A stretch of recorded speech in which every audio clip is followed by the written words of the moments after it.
Hey, it's your poker guy, and I'm super excited. And actually, not very excited because आज we have someone जो every parent wants in terms of IITian है, IIM pass किया हुआ है. So someone who every parent wants, something which every poker player wants to be. Money makership किया था, millionaireship किया है. So I have someone very aspirational for everyone across every field. Super happy to have Anuj. Thank you so much, Anuj, for taking time out and joining in for the podcast, man.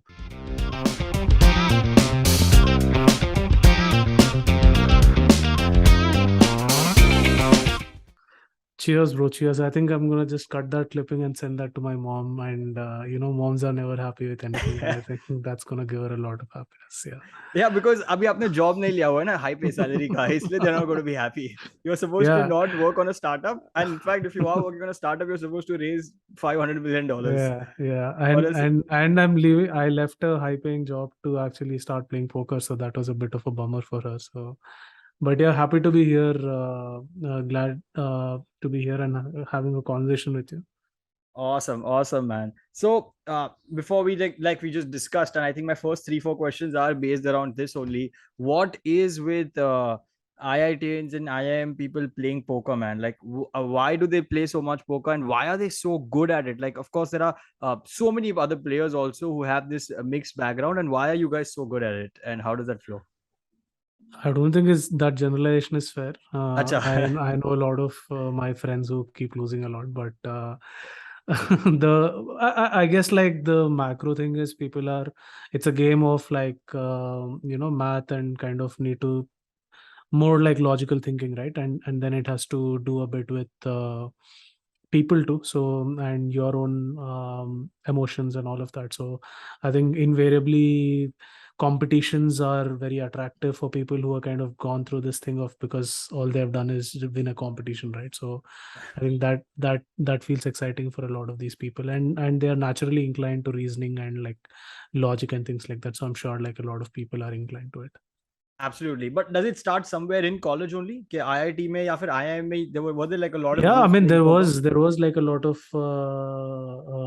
lot तो नहीं बोलूंगा but कुछ एक niche community थी जो poker खेल रही थी. And in fact funny thing, like when I got into IM, really the only thing that I knew was this one senior who was a poker player, and I like because I was already passionate about playing poker before even going to IM. And the day I went to the college, I just messaged him like, can we have a game? And he's like, Oh, चालू तो yeah. कर जा bro, चालू तो कर जा, like चालू but तो कर. हाँ. yeah. Got it. So I think आपके okay, perfect, awesome. तो अच्छा, you said that आप पहले भी खेले हुए हो, and so what has your journey been to poker? Like, I'm sure I kind of did a lot of research and I kind of have read it, but just for everyone watching, what has your journey been to poker pre your IIMs and IITs, and how were you introduced to it? Like, what has that journey been first? It was a time where I was basically just kind of trying to find some way of like having entertainment, I guess. And then I went to meet a friend in IIT Bombay, and there were these college, like I just passed out of college 2 years after, and I went to meet a friend, and then there was a game happening, $100 buy-in, and all these were like IIT guys, and like I just got introduced to the game, and I was having so much fun. I felt like even if I like lose like 4 buy-ins, which is $400, and I'm like, instead of going to a movie theater, I'm having so much more fun here. So I was like, okay, even if I lose, it's a win. Even if I win, it's great. And like, so I just started having a lot of fun and started playing there.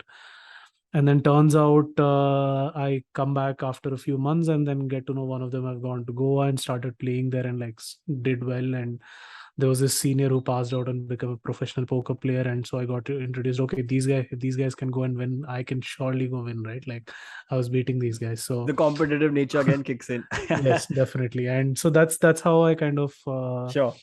got into poker, and yeah, went to try out my first online tournament, live tournament um, in Goa in 2012. You uh, had the money that time? I'm not. no, no. I'm just trying to figure. Maybe a college grad just recently graduated. Maybe not. So कैसा Yeah, था वो? I This was basically just had after your a IIM or this is pre no IIM? pre-IM. हाँ. I just had a credit card. Acha, okay. I just had a credit card and I had no idea of variance. So हाँ. I was invincible basically. Okay. And you thought your math is strong, तो कुछ ना कुछ तो Yeah. हो ही जाएगा. Yeah, and the funny thing was like I had so little idea about variance that for example, right, the first night I played, I bought in with like I had 60K in my credit card. I bought in with 15K, sat there, made it up to 25K. And then I remember the specific hand where the board was Jack X. I check raise, bet, jam the river. हाँ. I have air. हाँ. This is me like for the first time playing properly in the casino. Before that, there was one session where I just knitted up, just made like 2K profit and was very happy. And this was after a bit of a time I went back and I jam and like he tanks and calls with ace jack. And like he's just showing his hand and I'm laughing. I'm like, dude, like if tu is hand ke sath itna soch Yes. raha tu to gaya. हाँ. Fair enough. So yeah, it was a fun night and I just was like an aggro maniac when I started off playing and no idea of variance. And yeah, life taught me variance a lot. But that's a different story altogether. Yeah. Perfect, awesome. ठीक है. And then IIM happened. IIM हुआ, उसके बाद of course day 1, day 2, day 3 पे amazing job offer. I don't think so day 2, day 3 ज़्यादा भी होगा. And day 0 पे I'm sure everyone's hired. So when that happens, you started a job at Ola, is what my Yeah. understanding is. So Yeah.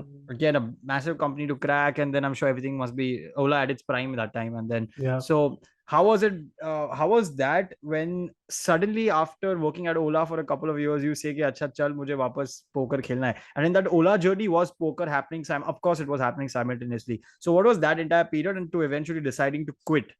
Yeah, how was that like? So I got really lucky, I would say, like at multiple points in my life, whether that is with IIT, IIM. On paper, it looks like all these things are there, but I think the reasons I went for them was like very, very different.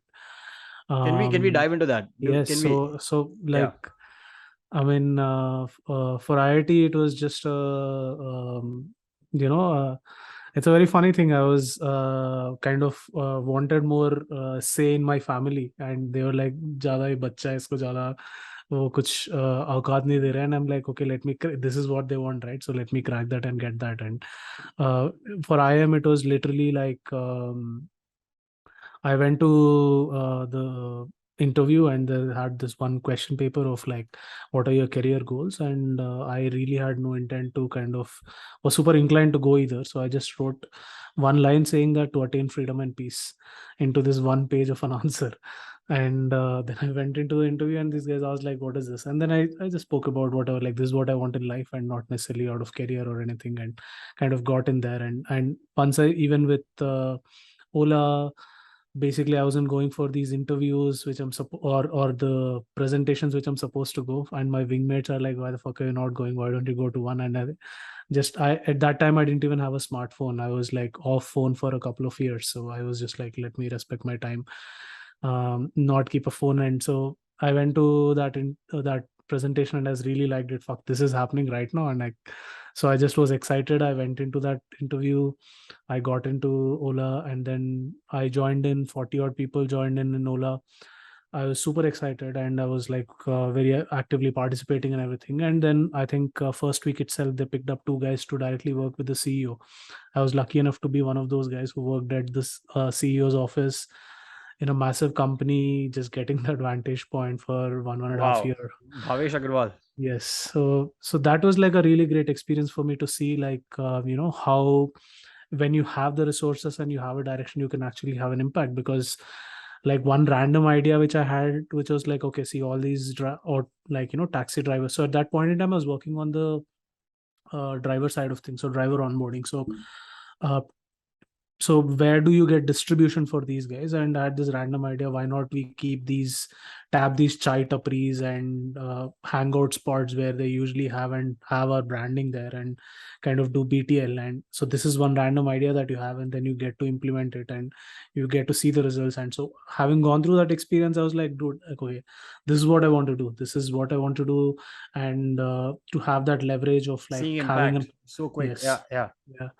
So poker was happening on the side, and I definitely wanted to get into doing something with regards to poker. And then I understood the power of business. So that's I think both those combinations kind of led me to starting my own thing in poker as soon as I left Ola. Sure, but that decision of leaving Ola, how was that meant? Because you said, like, of course, that was did it create a sense of worry in your head as well? Or because, see, till now, whatever you've spoken in the last, say, 10, 12 minutes, I feel that there is a rebel side to you, right? कि आपको against चीज करनी थी. So in terms of leaving it, was there like a rebel side कि नहीं अभी मुझे छोड़ना है because people are questioning I can do that, or was it just generally something which you felt that नहीं, I just want to do something in poker more now? What was the reason for that? I've been much of a like less of an analytical decision maker, I would say. Oh, okay. Gut based. And yeah, more like, okay, what do I want to do, and like where do I kind of I somehow had this blind confidence, I would say, that if I give myself like a certain period of time, I can do anything well. um I don't know, this is to do with upbringing, past experiences, and like, validation and all of that. So I always felt like, okay, if I want, so I understood like salary was not the way to go for me. And then I said, okay, I need that like leverage of like time and money. And that's when I thought, okay, I need to do business, and poker was something which I was passionate about. So while I was working at Ola itself, I think last 2-3 months before I started building a team, I hired, like, got on few engineers from Ola team itself, and Oh, wow. we started building the poker site. I hired a designer, one like, and then we built like a good, beautiful looking platform. I also felt that user experience of poker was like not that good, especially then, and like And started this is designing on 2017. This is this 2015, 27, this 2017. 20 2017, yeah. Okay, awesome. Huh. Yeah, so that's how I kind of started building a poker site, and then I already had a path. So leaving Ola was kind of like very easy. So you could already see your next startup was like ready for you. आपने already build किया Yeah. था. Okay. So so you were playing and then you said, okay, I want to turn into an operator. How was that? What was that all about? Like operator banna it's a different ball game, right? Which we again as individuals Yeah. sitting here don't know a lot about what happens behind the scenes. A lot of Yeah. mysteries in our head, and every person has. So what was that thing like? And were you doing it by yourself, or was that something you did with a couple? Like who was Yeah. involved with you? And So and this is also the time you were not associated with either as a streamer or anything with any other no, brand. You were no, doing it no. by yourself. Okay. Yes. So there was a friend called Abhinav Mahajan. So both of us were working at Ola, and like we were already playing Okay. poker a lot, and we both of us wanted to do this, and that's how we both got together and started building this team and building it out. Yes, and like you said, like I really did not. I came more from a user standpoint. I came more Correct. from a product standpoint. I didn't come so much from the business understanding Right. standpoint of what it would take to build it as a business, what is the supply side of things, and like, Sure. how do you get like players and all of Players. that. Right. I was just focused on building a good product and that being able to get an adoption. So Correct. it was actually a very short journey for me. It was only, I think, not even more than 6 months, like 3 to 6 months ke beech mein In somewhere fact, is yeah, I when. want to ask you that. Yeah, I was going to come to that. Please go on. Yeah. Yeah. So it was a very short period of time, but a lot of events happened. Like I left my job, started building this. I was started talking to some investors, but not really the right kind of investors retrospectively. But also there were things falling apart because it was the tech team that I built was something which was who were already working at Ola, who are like, it was a risk for them to jump onto this. So until unless I had secured an investment, it was not going to make But you sense did for raise them. money, right? You did raise I money. didn't. I didn't raise any You money. you did not raise any I money. just bootstrapped it Okay. myself. Okay. And then also, unfortunately, my co-founder with whom I started had passed away. So Oh, so that was a big emotional shock for me. And kind of with already tech team not being able to be stable, and then this thing happening, and it was a bit of a shock for me. And also another thing I realized along the way is also, yes, I can build a product, and then once I started knowing a little bit more about it, I realized what my really, like, I just asked myself, what is my intent, right? Like, why do I want to build a poker site? So sure. Yeah. uh, my intent was to actually kind of reframe the whole game in the context at which it was being looked at. Like, in a sense, It was a game which was often looked at like as gambling, as a way people ruin their lives and whatever. But it was something which was kind of giving me an opportunity to reflect upon things in life, use it as a way to discipline myself, and if you go a little bit deeper into kind of the subconscious thought process and things like that, it's a very fruitful game in terms of personal development. So and to enable that as a user experience, you needed a platform which has integrated analytics, which directs the player in the right set of direction. Now, like of course, now there are a bunch of tools which enable that. Even at that time, internationally they were there, but Indian players were not that much exposed to. So that was my intent, to actually show the direction of getting better at the game. And what I realized for myself was, I myself don't know that journey firsthand.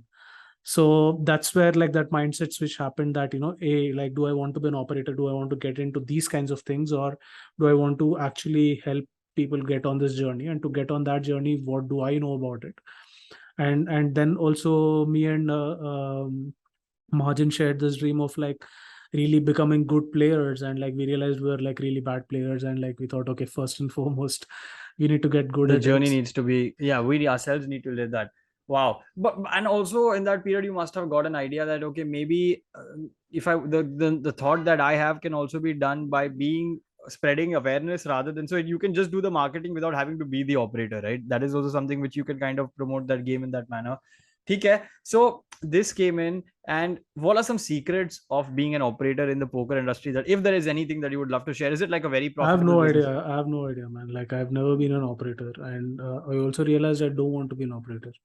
And I just wanted to be a player, and like a player who can kind of maybe build, because I also was like, if I have to talk about even studying, right? Like I was like a group study guy. I wouldn't be a guy who would sit by myself and like do a lot of study. I Sure. enjoyed doing it with people. So I also wanted that community sort of an angle to it. And probably all those things is what later found expression in me streaming or building Discord or. Absolutely. Coming to that. So, okay, perfect. So, you realize this, and then you say that, okay, maybe I want to start creating content. And again, be in the poker industry. That's what I realized. 2017, you stopped the plan of becoming an operator, and then you shifted to poker like for the next 3.5, 4 years. Was that Yeah, the so yeah, like, was that your core thing that you did? yeah, yeah. So, and along with that, you took up the mandate of becoming a poker's content creator. I think the OG content creator in the poker industry, because I've seen your YouTube channel, your thumbnails uh, are way better than what I'm putting out right now. So I think I was like, yeah, I got a lot of learning from there today, by the way. So all of that came into picture. So what was the plan that time? Why content creation? And yeah, so first, just yeah, why content creation along with that? Like, was it in sync with your goals that time? And okay, and in terms of play, were there targets that you had set? Yeah, now because I am leaving my Ola job, I'm not taking up that bootstrapped company where I must have invested certain amount of money, which I'm letting go right now. Did you enter poker with a target? Yeah, मुझे ये करना है. This is what I want to make. This is what I mean. Yeah, I know it's a flaw to have a target in poker, but did you have one? Because you must have been answering yourself, people, parents, family, and yeah, and then content. So yeah. Yeah, I had a target to go to Kailash. Uh, Oh, so okay. and to go to Kailash, I needed like to a bit of a money, and then like get my body into a shape.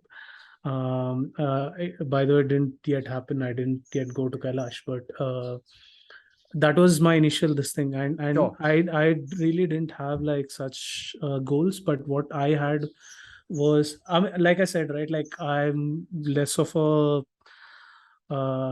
like risk reward calculating kind of a person, and more of like I would Go just with the jump flow. into it Yeah. and kind of give my best and see what happens. So that's how I kind of got into poker. And initially it was because Abhinav had just passed away and had this shared emotion of like wanting to do this, like because we shared that thing, yeah, let's get better.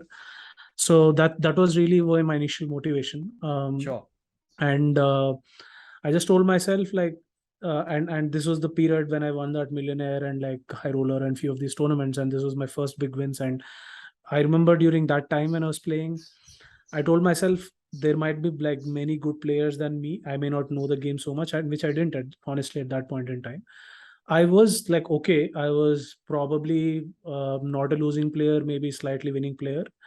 But I just was on this mindset that, like, you know what, like today I'll play my best. Whatever happens, I'll just like, I'll not be afraid. I'll just go for the move if it makes sense. And I used to play like pretty maniac. Like I would, if I felt like I would 4-bet jam 10-4 off, like I no math, right? Fuck that shit, right? So I used to just play like, just be fearless and play, not give a fuck about like what is my skill set. Don't question yourself and kind of go with what you feel like. And obviously you have to do it in balance. You can't like so I did that for a bit, and I think that's when in 2017 I got a bunch of results. Finishing second in Millionaire was like one first big score, and then I shipped a high roller. And this was the Moneymaker. time. Yeah, so Moneymaker was to come, yeah, a little bit later. Basically, that was the time when I first started selling action also. Sure. And kind of that was the first time Indian scene was seeing action and like markups and things like that. So I had no idea. And I also firsthand experienced how it is to sell action and feel the pressure of like not winning, because when you're playing with your money, okay, okay, whatever, right? Like, but when other people are Answerable नहीं हो. investing, हाँ, yeah, yes. you, yeah. So those sorts of things. And then I think funnily what happened with me is whenever I kind of sold action is when I won. So Okay. it's a bitter and sweet thing, but it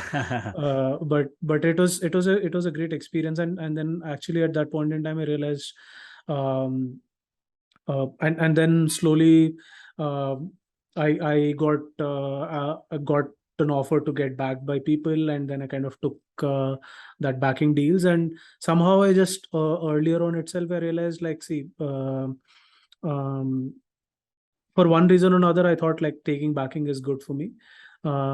It just reduces the variance. It kind of, I can just focus on playing. I don't have to worry about all the other things. And that's also, for most of my poker career I've been backed by different people, and mostly these have been kind of friends, not so much of like official staking deals Sure. per So se. when you say backed, you mean, is it like for this next series, suppose it's a millionaire series No, and it's I'm it's just like long term backing. long term backing? So they were buying action only. That's what you're trying to say, right? Backed is in They, terms of, yeah, I mean, they were like my stakers, and like okay, they were okay, they fair were enough, fair enough. so yeah, it's a proper backing where I just play. Sure, sure. Okay, so you don't have the pressure of putting in up whatever the deal was, percentage of Yes, money. Correct. yes, Fair enough. Okay, so this is the period where, and then how did content happen about this? Because yeah. before I shift to content, I just want to understand, what is your relationship with money, and Hmm. has it changed, say, back in 2015 once you graduated and Yeah, got your hefty salary at Ola, say yeah. like abhi, has it changed? So has it always been like there was an incident in the middle, like you said there was a tragedy, and have you questioned money all along these places? So what is your relationship with money been? Yep, I think my relationship with money has been pretty unhealthy. Okay. And it's like when I kind of I started with this thing of like I don't care about money, Okay. and kind of very much on that side of things. Yeah, that's what. Yeah. Yeah, and then kind of life has taught me it matters. Wow. When I went through rough phases, and like so just continuing this aspect about like kind of got bagged, and then I was pretty bad with managing money, my own money, like just like spending a lot. What did And you do? What did you do? If you're yeah, I mean, comfortable telling, just I was whatever. just traveling, just like Non-stop not nonstop. I was just like, I mean, I didn't splurging. plan it. I didn't Okay. Okay. plan it. Basically, I didn't save it. I would just spend and like not do so much of like and kind of playing high stakes more than what bankroll is. There were periods where like I would play on my own role and things like that, and I was playing pretty high stakes for at least for what I had then. And so yeah, that was mainly the thing. And then so it was a double-edged sword, right? Like one end, not caring about money was also useful at some other points in my life. So Oh, okay. but also there came a point where I was just like, after once I got the staking deal, I was also offered to be a coach. And honestly, I and at that point in time I was also aware of this, and I told stable also. I may not be even ready to be a coach, but it's an opportunity for me to learn, so I'll try that.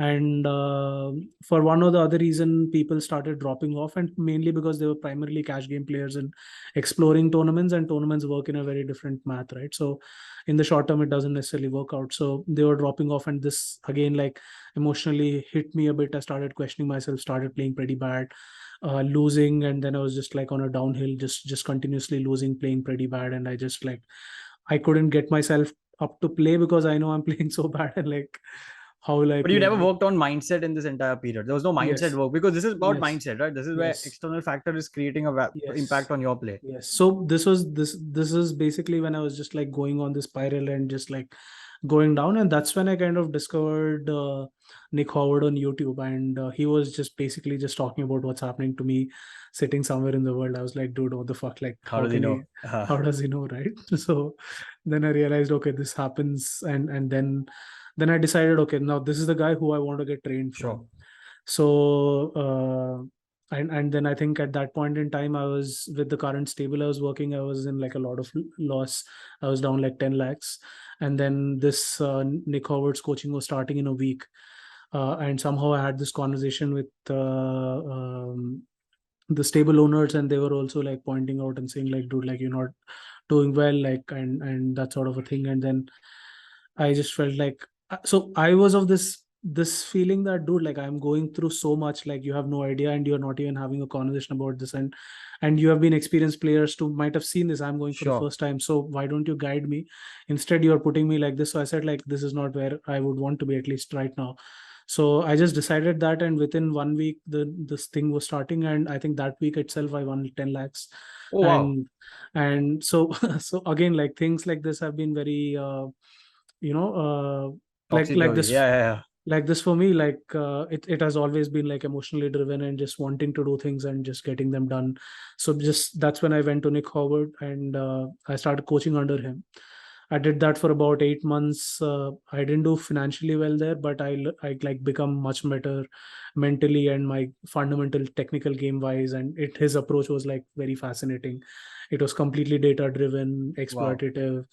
And that's when I started working with a bit with solvers and started understanding the game a little bit more deeper. So it was a very good training phase for me in 8 months of like just learning the game, improving it, like looking at the game. And so that's where my kind of mindset journey, so to speak, began. Okay, awesome. Um, so Sorry, you and like, and I think you asked me this question about content. No, it's okay. I'm coming to that. Yeah, Yeah, because yeah, I also diverted in the middle because yes, I yes. before.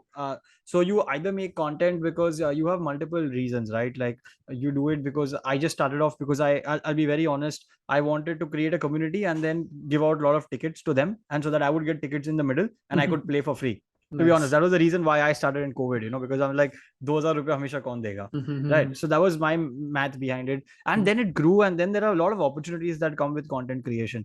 So you could do it either for this gain, you could do it to make money from brands, you could do it just to create your own YouTube. So why did you get? That's why I asked you about money Yeah. before. Okay, Yes. I just want to understand that. Yes. So what was So your reason behind content making? yeah, so and then after this, basically, after Nick Howard stint, and still it was not working out, and then a friend came to offer to stake me and like play the normal games which I was playing before. So because during this time I was playing pretty low stakes and training myself, playing 50 NL, kind of just training myself, right? So then I got to play like tournaments and cash games and that sort of a thing. And this was when things started working out slightly better for me again. And this was the phase during which I was kind of going through a lot of transformation myself. Whether that's changing my environment, and kind of accepting the things that I've not been able to accept. Sure. And I kind of saw, even when I had this fame and this attention, even though my intentions were like good in terms of putting out the right information for people, there is unknowingly an element of dishonesty of how much you know the game, and ego which builds with that. And I was in, like, at this point in time, wanting to accept that and move on from that. Sure. And so the first video basically I made was just a, I had no plans to make content. The video I made was more like because I was vocal about things that I've been doing, I just wanted to put out a video, and I called this Real and Vulnerable. And one night after a session, I just sat down and shot this video and basically put it all out in terms of what all things got Whatever you're me. feeling. Yeah. Yeah, what all things got me, what I said about poker, what am I doing, what is my journey been like, and like the things that you need to go through, the fire that you need to go through to come out as a better person, right? So Sure. kind of just spoke about that. And then I said, okay, this is beautiful, I want to do this with more people, and I'm sure there are a lot of people who will share a great perspective. So that's where my content interest kind of started off, just wanting to have honest conversations. So I called this series Real and Vulnerable, and I was just talking with an Wow. artist, with a poker player, different perspectives. And so that's how I started. And then I think at that point in time, Pokerbazi reached out to me and said, like, okay, do you want to do content, streaming content? I was like, okay, let me. I was just, it was just experimental for me. I was Sure. anyways playing those games, so I didn't mind sharing. And like I think that and there was a bit of a hesitation people have. And this time, like, I think I spoke to Karya, and Karya also, we were talking about this, like, would we are sharing our Stream. game, yeah, Huh. sharing our game, will it have an impact on the exploitative aspect of it? Honestly, I felt like, anyways, tournaments, like, there's so many different spots. And second thing is, the people who are watching are usually not the pros. And say third thing is, even if they're Actually, the watching, pros are the ones not commenting. yeah, I think they're watching. That's sure, why. I mean, they might be watching, like, of Yeah. course, But I right? get but it. Right. but I think the element of someone being able to exploit you by just by knowing, like, how you play this, versus the value, the network effect value you create by sharing this information. And then anyways, you play in game, you always play like very different, like. Correct. So I thought the You felt it's not very. It's not a problem. You're not revealing too yeah, much. yeah, it's, and even if you're revealing, it's not something which is that easily exploitable. And even if it is exploiting, Sure. it's always dynamic. So Got it. I yeah, agree to that point. Yeah, it is dynamic. It's itna wo rehta nahi hai. Uh, so you started that with Bazi and whatever deal you all had, and you did a lot of content. I see that there are podcasts with Goindi and with yeah, Ramesh, and then yeah, there yeah, are normal other yeah, streams and yeah, everything. yeah. So this is all being done in your those 3.5, 4 years of being a No, actual no, poker player. this was basically almost like towards last six The eight end of it. months. Yeah, yeah, Yeah, yeah, yeah, yeah, yeah. yeah. So Okay, yeah, correct. So what put a stop to it? And second is it as a content creator, what difficulty did you face? Like, because that's where I'm coming from. So this is more of a personal question. What were the highs? What were the lows? And did you like the yeah, what were the bad points in terms of, I'll tell you, the viewership? It's mhm, not top of the roof, right? It's yeah, not like yeah, we are playing yeah, PUBG and 10,000 people are coming and watching. yeah. So I mean, see, I basically, first and foremost, I made it. Uh, I just did it because it was fun, and whenever I was not having fun, I didn't do it. It's Sure. as simple as that. And then the conversational series was always about the conversation itself and the value creation that would happen out of it. And that happened. And then the third thing was, even though the viewership was less, what I started doing was like creating a Discord channel and kind of getting people there and having this subgroup conversations. And even though like right now the Discord is dead, during that time there were at least like 10-15 people who are actively involved and kind of Sure. having this conversation. And then I would have these off stream होने के बाद वहां पे जाके chill करके उनके साथ बातें करता था. So then I got to know a few people through that. Few of them are like good friends also. And so I think that whole uh, basically it was that kind of a community thing which I really enjoyed. And the second thing was also, yes, it is difficult to keep consistency and like do it recurrently and all of that. But yeah, I mean, I tried to manage it as much as I could, and when I can't, I can't. It's as simple as that. I had like, because my motivation just was intrinsic, so the extrinsic motivations were not so much. And yeah, and basically it all came to a stop because just like I kind of jumped into playing poker one day, I jumped to building a startup one day. And so I just Yeah, I didn't have was time. just coming to that कि what happened, did poker become monotonous? ऐसा हुआ कि अब थोड़ा poker मतलब बहुत हो गया, I can't just be doing this, and it's too unpredictable? Because this is a question, like, a lot of people keep on asking me, in fact, like, because of the community, कि पार्थ भाई मुझे professional poker player बनना है, and somewhere it seems easy, कि चलो बैठे बैठे घर पे आपको पैसा आते जाएगा, that's what it seems. So people are wanting to become professional, but to actually become a professional player and then kind of go out of it, what was the reason for that? Like, was it just because the startup happened, or did you like, how was it planned? Yeah, so the last month, I think March 2021 was when I like played full. And I think that was a month, mid of that month, I had this conversation with my friend saying that. So I wanted to get into the top of charts of like at least the monthly leaderboards and things like that. And so I was telling dude, like, I never really got to get there. And I probably felt like I don't even have what it takes to get there, the consistency that is needed. At that point in time, like I thought already 6, 8 months, I was like putting in proper grind. That was a phase where I like really, really played well and also was putting in the volume. So I was seeing the results, but it was not up to the level where I wanted it. I think that was mid of March, and then when I accepted this, and then kind of came together to this understanding, and so that was a month where I basically next 15 days just went on a super heater. Finished, I think, second in month, like so that was something which I wanted to get off my checklist, and probably that happened. That and then also yeah, I mean, the startup also happened in a very funny way.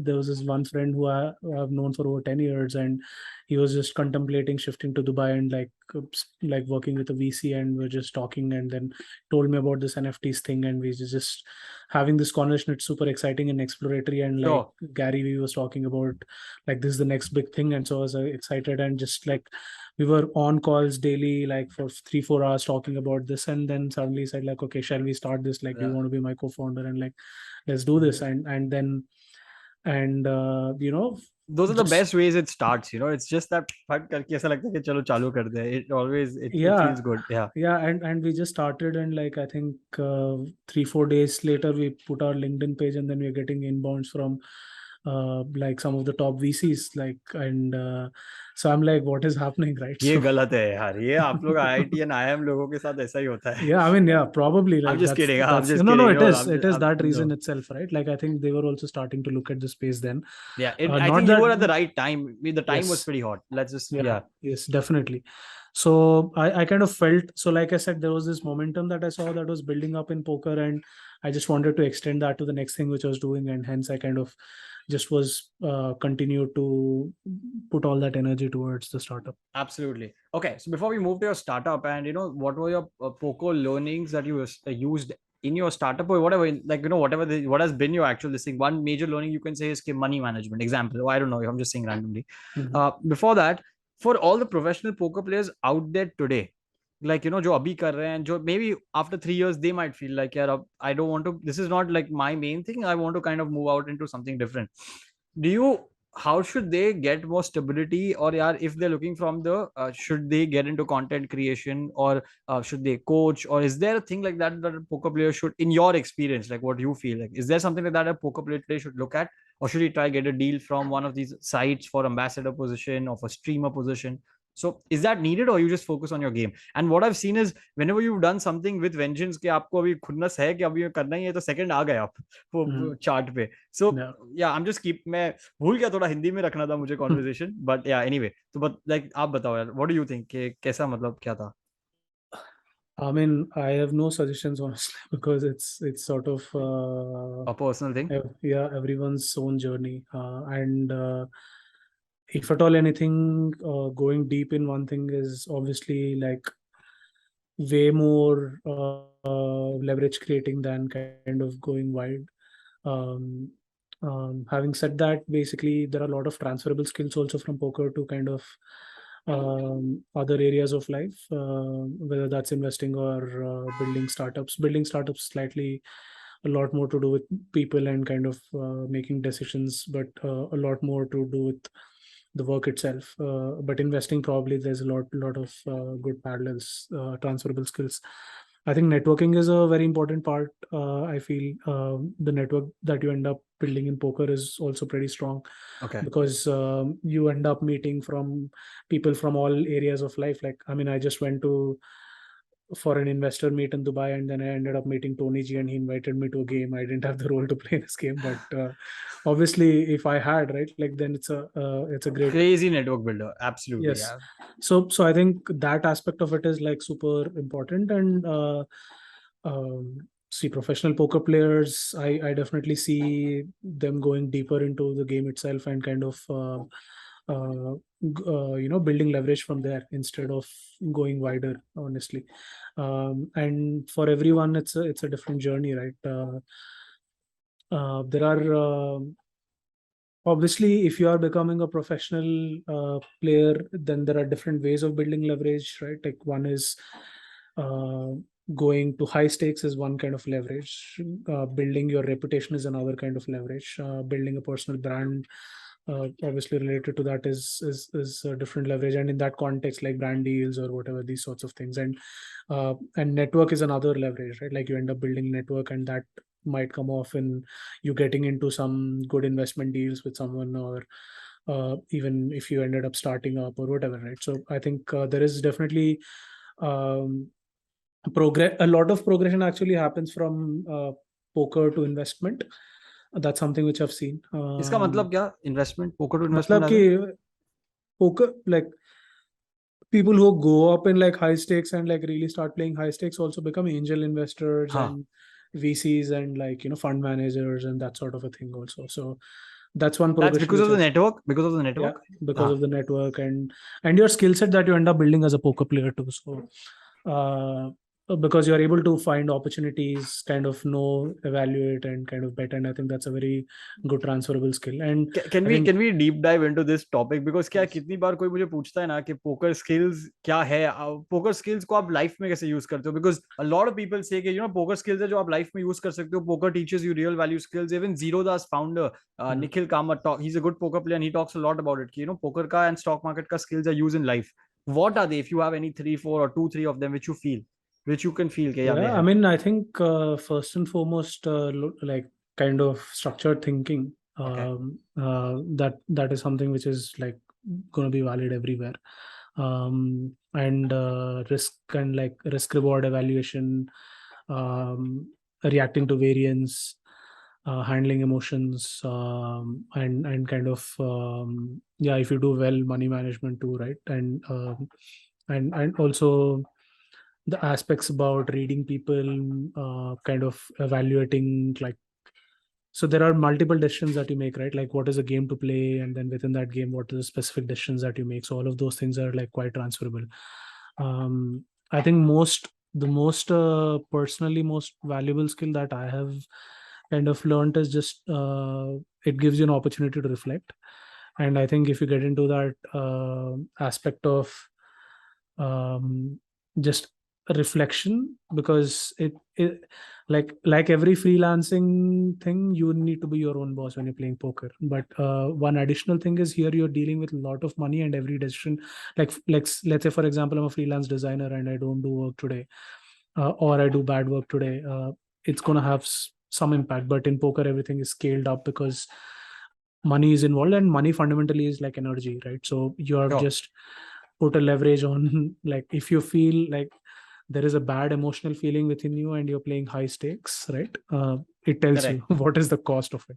Correct. Correct. so Correct. so I And think very quickly. Yeah. very quickly, and quick feedback loops, right? I think that's a Correct. Correct. very Yeah, that's a yeah, so there absolutely. is there is a lot of scope for learning on your own thought processes, and like even deep diving into subconscious thought processes is like super valuable, which will be helpful in other areas of life.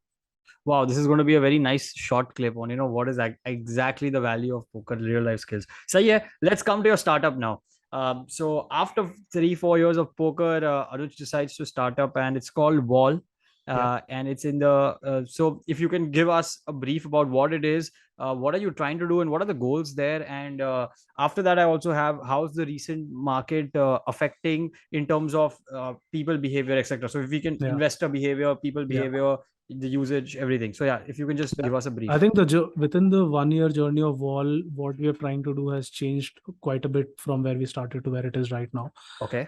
To put it briefly, basically, the core thesis is that there are a lot of people who got into this space because of just knowing about stuff, whether that is NFTs or crypto. And I think invariably they knowingly or unknowingly what they end up building is a wallet and a reputation on chain. I think Correct. that is the most powerful element of the whole thing, where like individuals are building their own identities and assets on chain which they own. and now the idea with what we're trying to do is now bridge that gap from these users to either applications or projects which are building for the Web3 space. So and to pave a path for these new users who are coming, so like for example, right, like let's say you, Yeah, and Parth, you make can your we own like wallet. really slow it, Yes. really simple it down, because Yes. I So now myself am let's not now very let's fluid. say Yeah, exactly. So now let's say you got to know about NFTs. correct. ठीक है, आपको NFT खरीदना है, तो आपने एक NFT खरीदने के लिए आपने एक वॉलेट बनाया, तो आप पहले जी, पता करोगे कि आप वॉलेट क्या है। मेरे को हाँ, वॉलेट का मेटा मास्क करके एक वॉलेट, आपने वॉलेट बना करेक्ट, मैंने खरीदा लिया है, आप, हाँ। और उसके अंदर आपने एक एनएफटी खरीद लिया। जी, ठीक है, बट आपको अभी एक पता चला कि आपने एनएफटी इसलिए खरीदा कि ताकि मे बी आप 100 रुपए में खरीदो तो 200-300 रुपए होगा, बट अब मोस्टली क्योंकि मार्केट कंडीशंस के हिसाब से वो कभी करेक्ट, ऊपर जाता है नीचे जाता है। अगर आप बुल मार्केट में आते तो आपको मोस्टली 300 हो जाता है और आप पैसे बना पाते, बट आप मोस्टली सेल नहीं करते और फिर वो 20 रुपए इवेंचुअली पे बेयर चला मार्केट में 20 पे आ जाता, करेक्ट, 20 हाँ। पे right now with this experience आप अभी फिर आपको लग रहा है कि भाई मैं 100 रुपए डालूं तो 300 भी जा सकता है, 20 भी जा सकता है, अब मैं ज्यादा पैसा नहीं डालूंगा and I am done with it, correct, you would go back. But I correct, think what you have stepped into something very interesting, but you are taking a step back because your experience hasn't been great. But now, volatility, हाँ, correct. yes, but now if I tell you, right now what you have gotten is not just a, what you have created is not just a wallet जो आपने NFTs खरीदने के लिए किया है, जी, but what it is actually is a wallet which is an identity of you on the correct, internet which you can correct, hold anonymously if you want to. Correct, okay, and ये just like आप एक Paytm wallet बनाते हो, आप Paytm wallet पे transact करते हो तो आपको जो रिवॉर्ड्स पॉइंट्स मिलते हैं, इसी तरीके से आपका जो पूरा आप हिस्टोरिकली अब नेक्स्ट करेक्ट, 5-7 ईयर्स में मल्टीपल चीजें आती जाएगी। जैसे अभी एक हर्डल करके एक प्रोडक्ट है जो वेब3 जूम है, वहां पे आप अपना वॉलेट कनेक्ट करके यूज करते हो, करेक्ट। तो आपका एक, आप यहाँ पे एक्टिविटी किया आपने कोई और सब प्लेटफॉर्म हिस्ट्री पे, रिकॉर्ड होती जाएगी। सब हिस्ट्री उधर रिकॉर्ड होते जाएगा, and you have the ability to you know leverage this, like in a Facebook, when you go and do all this activity, some other advertiser comes and takes this data from and Facebook and Facebook page gets, Facebook.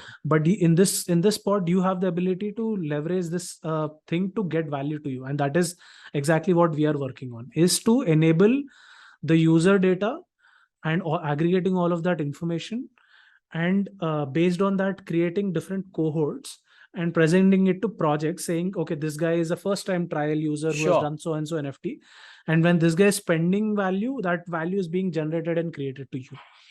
So essentially okay, so so अगर मैं अभी if I break this down, मैंने अगर ये आपने कहा web 3 का zoom खरीदा, जो भी, और मैंने वो वॉलेट से यूज किया, बाय किया, वो इन्फॉर्मेशन रिकॉर्ड हुई, आप मेरी परमिशन लोगे के बाद can I access your information, and आप वो परमिशन एक्सेस करने के बाद you will talk to the project people, and then you are going to create the transaction in the middle, and me as a creator of the holder of that information, मुझे उसमें से कुछ पैसे मिलेंगे। Is that yes, correct?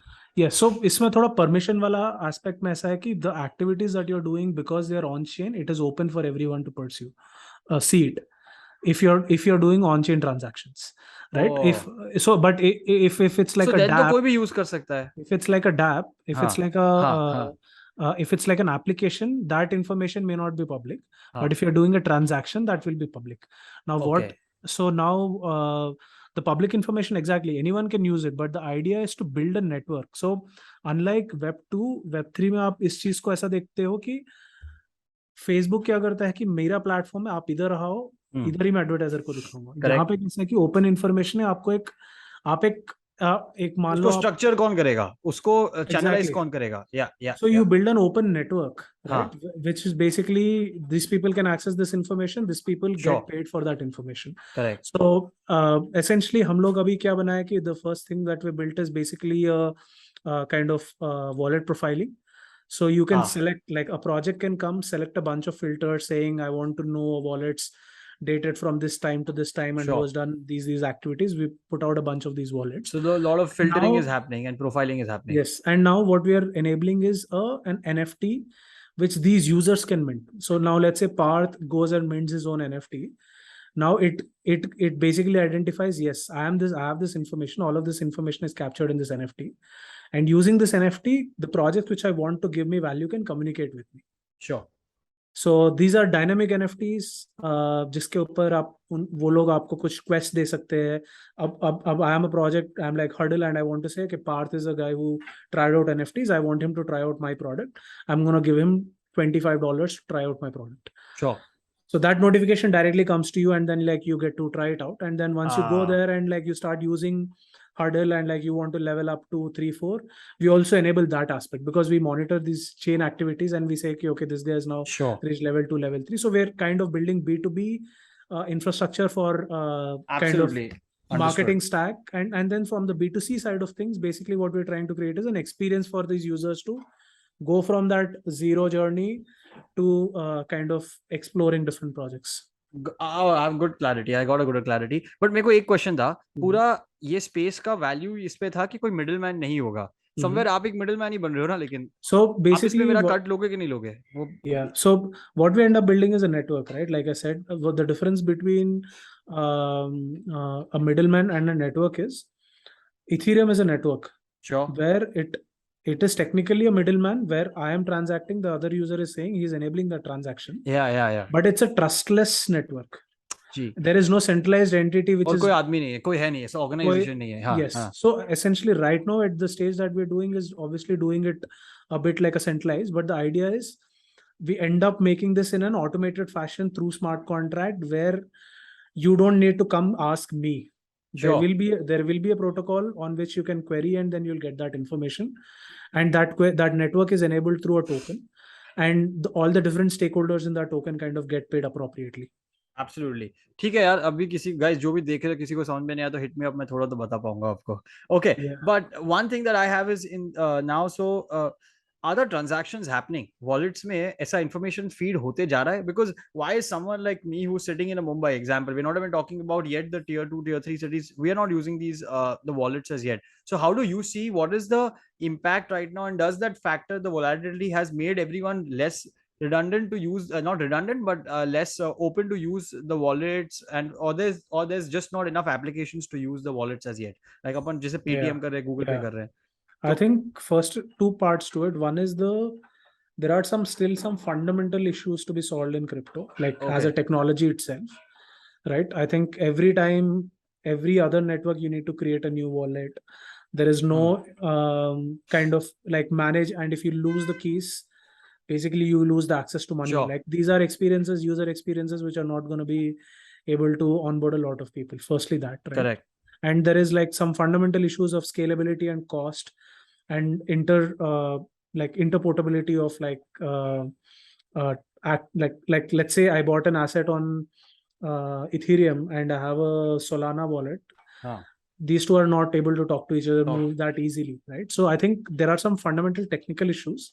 And second thing is the user experience issues, which is to do with the wallet itself, that how easy it is to create that wallet. Sure. I think these two things, once they're solved, I think application layer is going to happen a little bit ahead. Like right now, a lot of development is happening, but I think there is still time. And to contextualize it a little bit, basically, there is in total 300 million wallets. Oh, okay. So that's pretty less, right? It is pretty less compared to this thing, correct? Yes, to people who are on the internet, right? Like almost half the population is on the internet. So, and it's, I don't know, it's like less than 10%, much less than 10, much less than 7 billion people, 8 billion people. So sorry, internet के ऊपर जितने हैं वो भी बहुत ज़्यादा है, correct? So that's that. And then now in that context, basically within that, active wallets right now are about 5 million. So that's nothing. So sure, basically it's a very early adopter phase of a market cycle right now. And it is, I think we have gone through that innovator phase and now in that early adopter phase. Over the next 3 to 5 years is where I see definitely a lot of, especially with like mainstream platforms adopting NFTs and getting exposure. I think NFTs is a great onboarding asset. Sure.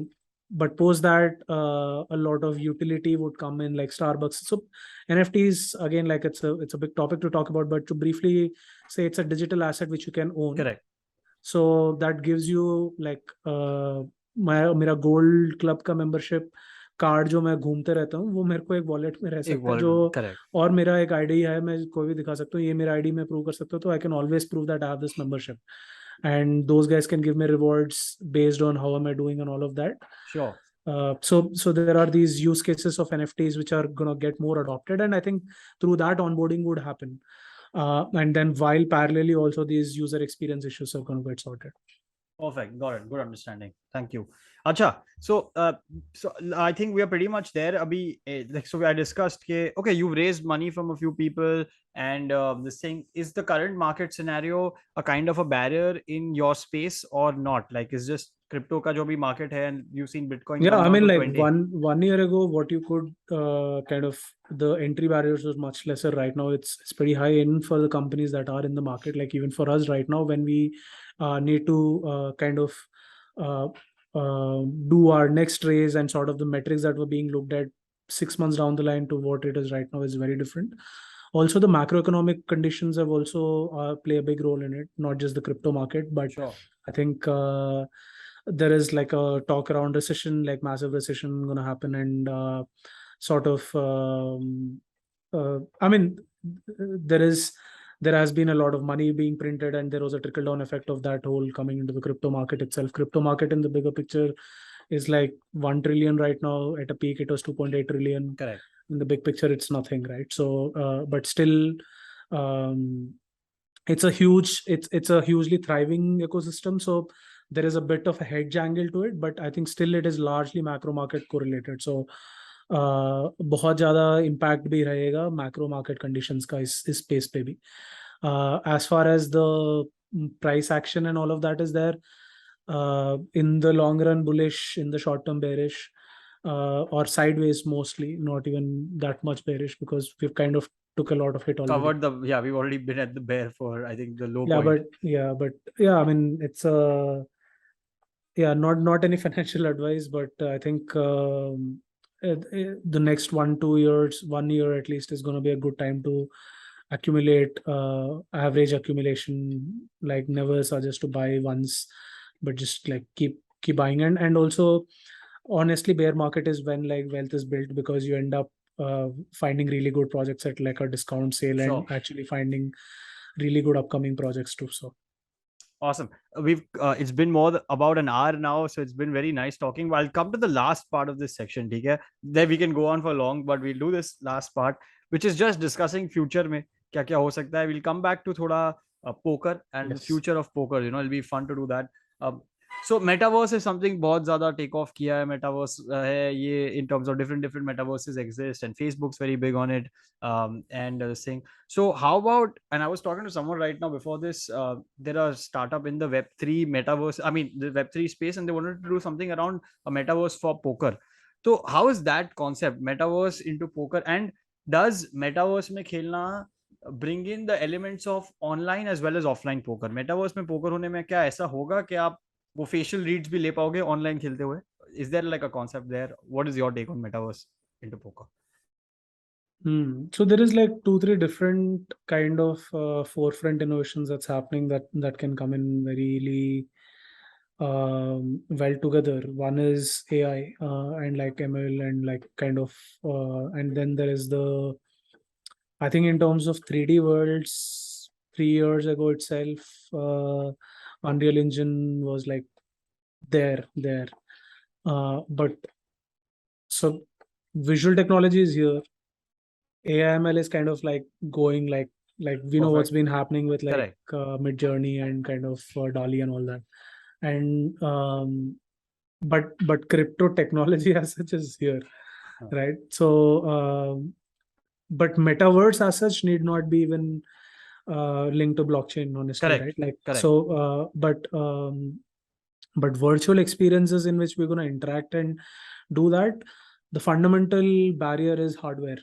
And like so it just comes down to when Apple is going to release it, because I think they understand the market enough, and they basically, when they release, it's a Mass signal adoption that it's a signal that the technology is there.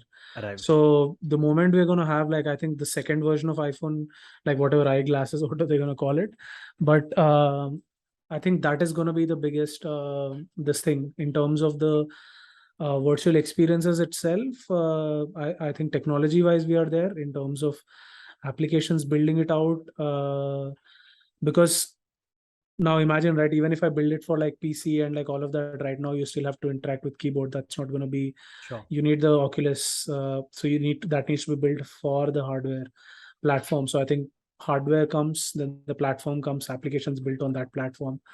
And I think it's very interesting, right? Like there are like just before this call, I was just like listening to this podcast by the latest main event winner S Pen. vlog. Yeah, yeah, yeah. Yeah, Jeff Pod. yeah, S Pen. yeah. So and there he was. There was this guy called East Blake, Blake Eastman or East Blake. Yeah, some who is Beyond Tells, the guy who runs Beyond Tells, and he was showing this video where basically they did like AI analysis on finding tells, and basically now they've kind of, so they have basically they processed a lot of visual data, figured out certain visual patterns and things, and like kind of the way to think about it. Now they're put AI on top of it, which is like literally live seeing it and telling you tells. So wow, but it was accurate. So Accurate, था? yeah. I mean, it's database, right? So Yeah, yeah, it is absolutely. definitely like हाँ, वो just तो like उसके ऊपर हुआ है. Correct, correct. yes. So now imagine if you're in metaverse and use this as a hack. Real time Fuck, you're assistance. basically Yeah, RTA yeah, yeah. plus like the Yeah, poker. yeah, yeah, I yeah. don't know, man. Like it's Scary time. Yeah. talking about future of poker. I'm bullish on live poker. So like online poker, no, I don't know, it would still exist, but I think the hackers will always get the better of it. At least that's what I feel like. I mean, like, and then like, because hacker would always do the next thing. Sure. um Fair enough. and so the edge in online poker is going to be being a developer or getting access to really good, like I don't know, Tools. it's yeah. And but having said that, basically the experiences unlock is going to unlock definitely a bit of a market, but I think um one thing is for sure is the game is going to get better for sure. Like there is no two ways about it. Like I think we are already like, even in like Spartan 2550, we are seeing like uh solver plays are a bit and I think Yeah, sure. so people are studying game theory and like people are Absolutely. understanding stuff, right? So now the edges start becoming more and more thin, and the game is going to get advanced. And I think I also suspect the game format itself might change a little bit with structures, playing around a bit with structures, like once things get solved for like small blind big blind kind of format, bringing in elements like antes and different kinds of structures will again level the playing field a little bit. So I think that sort of innovation is important from operator side of things to keep the game going, especially for online. um, Live is going to be there, like Just for getting sure. bigger and better. Yeah. Absolutely, absolutely. Awesome.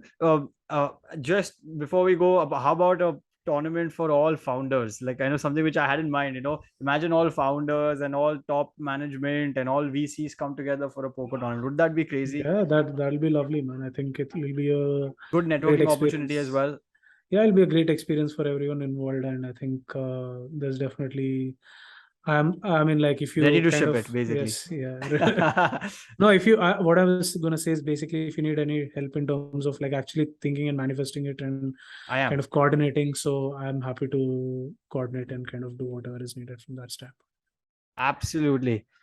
Thank you so much, Anuj. And it's been more than an hour and 10 minutes. I loved it. It was very nice talking. And, and in fact, this is one of the podcasts where we've not spoken before the podcast. Usually, I Yeah. have 15-minute conversation with the person before so that I have some knowledge. But thank you so much, Anuj, for taking time out. And it was wonderful talking, man. And so much, very good knowledge to learn from me also. Thank you so much. Awesome. Great talking to you, man. Thanks, Take care. man. Thank you. Awesome. Thank you.